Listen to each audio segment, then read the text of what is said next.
This is my review of 4.5 Vulcans, the third season episode of Star Trek Strange New Worlds. After a mission turns Pike, Uhura, La'an and Chapel into Vulcans, trouble arises when they refuse to revert back to their human form. The usual heads up, this review contains spoilers, so if you've not seen this episode yet, maybe go check it out first before watching any further. 4.5 Vulcans is Strange New Worlds' attempt at an out-and-out comedy. More than that, a farcical screwball comedy with the kind of plot and stylings you'd expect to see on something like Lower Decks. It's a very silly episode, gloriously silly, unapologetically silly, and should probably be treated as such. This is not the place for reason and logic, as ironic as that might be.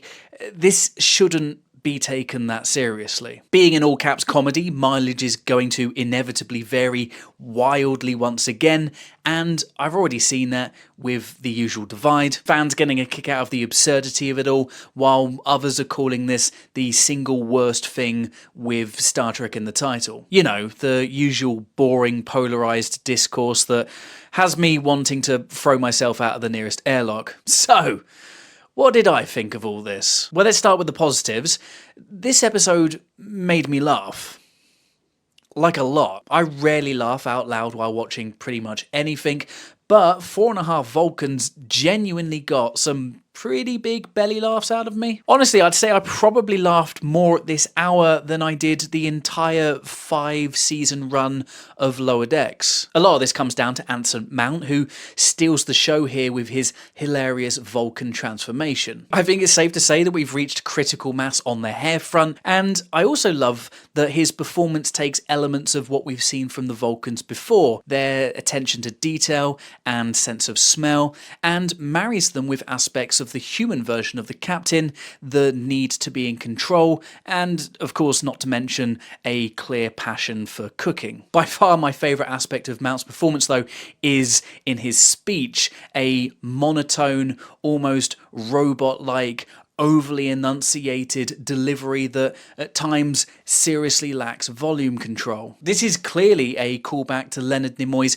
early and shouty version of Spock that we saw way back in TOS's original pilot episodes The Cage and Where No Man Has Gone Before. It's a clever nod to some of Trek's earliest moments and another sign that the writers do actually know their Trek, which simultaneously makes other aspects of this episode all the more annoying. I also found most of the comedic moments with Spock, particularly at the start, to be pretty effective. A lot of this was in the extended preview clip that we got over a year ago, so ran the risk of feeling stale. But it still works, and the character's quietly exasperated reactions to his newly Vulcanized crew is still very funny. Leonard Nimoy was always pretty great when it came to comedic timing, and I think it's something that Ethan Peck does pretty well too. Conceptually, the episode is a choice. Airtight logic has never been this show's thing, but here, with all the goofy comedy, this is even more obvious. The setup is incredibly contrived. The Enterprise just so happens to be the only ship in range of a critical mission, because of course it is, and for reasons the crew have to be injected with a serum to transform into Vulcans. None of this makes any sense, and the science is, well, there isn't any science. It's junk. A lot has already been said about how the crew could turn into Vulcans with their emotions already suppressed, and how this feels like a fundamental misunderstanding of the Vulcans. And that doesn't really go away, despite some insane line about how the miracle serum uses Spock's DNA, which includes elements of his experiences. That's not really how DNA works. But okay, it's pretty clear from this, as well as a load of other things in the episode, that the writers know they're writing nonsense, but they're more than happy to just go with it to make the story work. On one hand, I am mostly okay with this. Sure, it's a little sloppy, but again, the episode is clearly a farce that we're not supposed to be taking seriously. And let's not pretend Trek doesn't have a long history of very silly episodes. TOS's third season opener, Spock's Brain, might be the most famous example, an episode that, yes, is absolutely shit, but also comes with a lovable, so bad it's good kind of charm. And who can forget Voyager's legendary third season episode, Threshold, an episode that features Tom Paris breaking the Warp 10 barrier and then turning into a salamander. I actually unironically really like these two episodes. Put the phaser down. So yes, the setup is nonsense, but come on.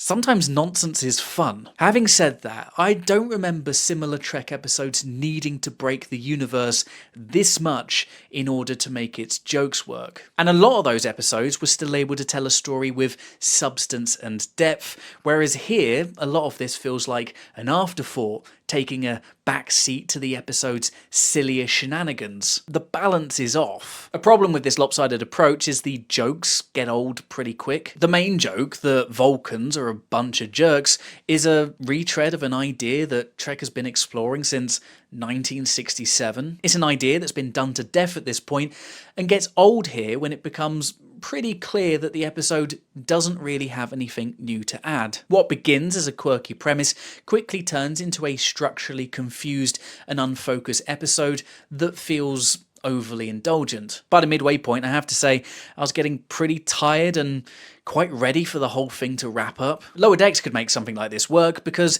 that show's typical runtime was like 20 minutes, not 55. Not helping matters is just how insanely overstuffed with plot this is. Sure, it's great to see everyone get something to do, but the sheer amount of stuff going on here is overkill, and a lot of these subplots feel unnecessary. The biggest offender is everything going on with Una, who recruits her ex-husband, a Vulcan named Doug, to help revert the Vulcan crew back to their human selves. Yes, you heard that correctly.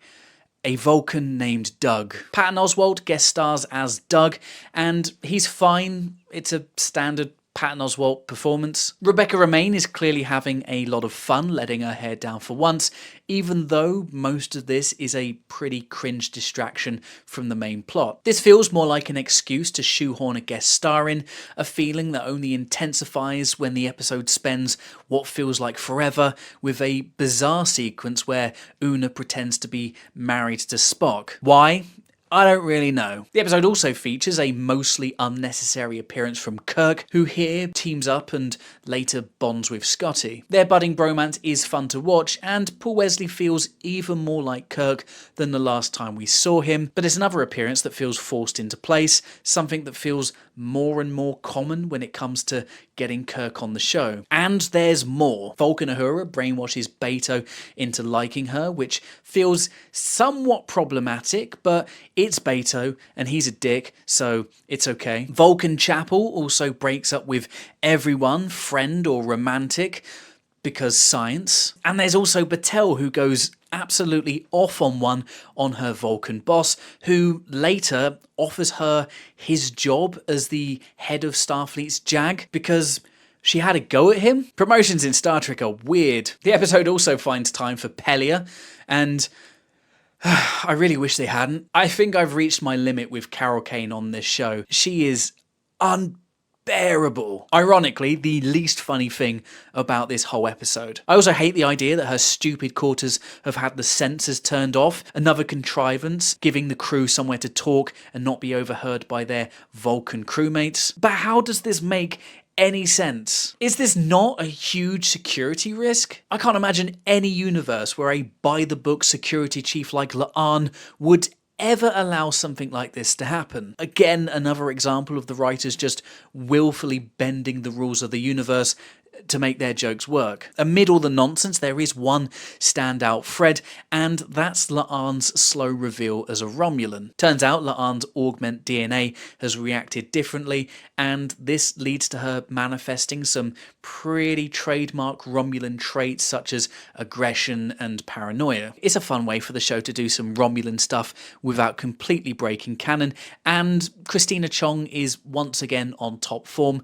with a performance that perfectly captures that classic Romulan sneer. I also liked La'an's fight/dance with Spock in some sort of Katra vision. It's an ambitious sequence that begins as a fight before slowly morphing into the more familiar moves that we've seen the two make in earlier episodes. Choreography that wordlessly communicates La'an's eventual acceptance and desire to restore her humanity. For an episode drowning in silly shit and superfluous plotting, this is a beautiful moment, and for me is one of the highlights of the episode. But at the same time, we've got to talk about that establishing shot. Is La'an sitting in cetacean ops? It's a very specific thing to show, and is probably just the show having fun in an episode that they know is going to be mostly written off. But what influenced this in her vision? Let's say that cetacean ops is actually on the ship. Well, that breaks canon, doesn't it? There's no way this could exist. Whales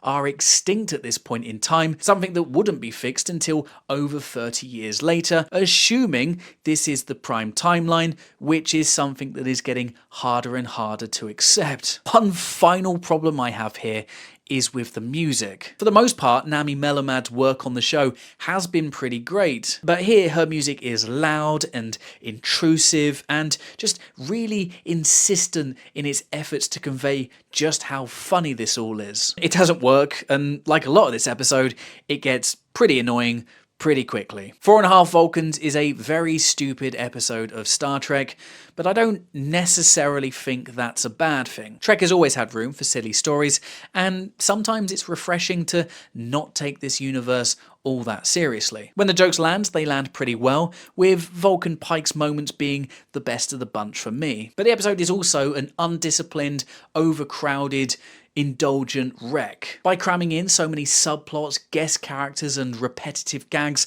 the writers smother what should have been a genuinely funny and clever episode under a mountain of needless excess. This could have been a fun little throwaway romp, but instead ends up being a bloated and incredibly exhausting mess. I don't hate it. I laughed at it way more than I thought I would, far more than any comedy-tinged episode I can remember, but this could have been so much better. Is this the worst episode of all time? No.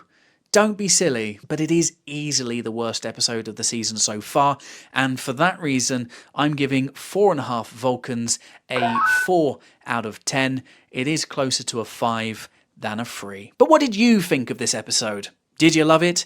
Did you hate it? How would you rate it? Let me know in the comments below. Thanks for watching, subscribe for more Star Trek reviews, and until next time, live long and prosper.